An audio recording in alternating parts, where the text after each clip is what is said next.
They're not letting anyone out at all. Let the folks know you live close to those Red Stick Lofts there. Is that correct? Yes, Just across from that neighborhood market? yes, sir. What did you hear anything? Were you asleep this morning? What happened this morning that you know of? I heard something, but I didn't know what it was. But I just started hearing helicopters, and I just kept hearing it. So I just went outside, and I just saw a whole bunch of police officers. They had the guns pointed on the side street that's right behind Red Stick Lofts. So that's when they told me to go back inside. And they've been all over here at my house trying to look for, I guess, the person that shot the police officers. Now, that street you mentioned behind Red Stick Lofts, are there homes in that area that may be watching this? Yes, they are. Okay, so they're also advised, obviously, to stay in and kind of monitor that situation. So you're telling us just within the last few minutes, they still got your area blocked off? Yes, they have it blocked off, not letting no one in or out. Now, with the recent protests that we had very, very close to where you lived, was it hard to get in and out of your area then?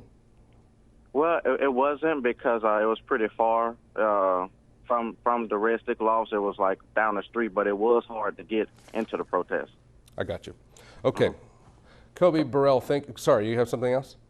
Oh, no, that's it. Okay, thank you very much for joining us. I appreciate that. That gives us the perspective of someone who lives in that area, and some of you are probably watching and thinking, can I get out? Do I need to get in? I have an older mother or father that lives in that area. Can I get to them? It appears that that area is blocked off. He lives there in the Red Stick Lofts and the neighborhood there behind it there off of Old Hammond, close to that Walmart neighborhood market.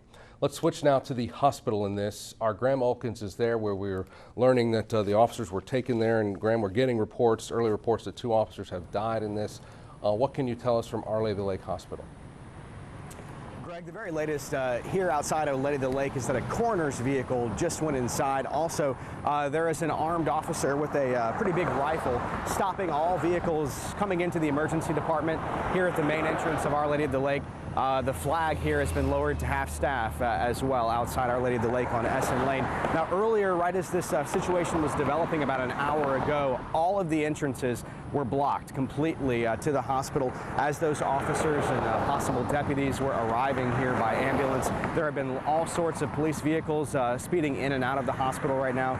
We know former police chief Jeff LaDuff was seen coming in and out as well. So we've been in touch with hospital staff and we're working to get some numbers. We've requested those numbers as to how many patients they're treating and those patients' conditions, but still waiting to hear back on that as, of course, this is all developing very rapidly. But still, all cars being stopped going into the emergency room entrance, the main entrance here on Essen Lane. So it's certainly a big police presence around the hospital as well as we wait for updates on the officers who are gravely injured. Greg? Graham, you got to think that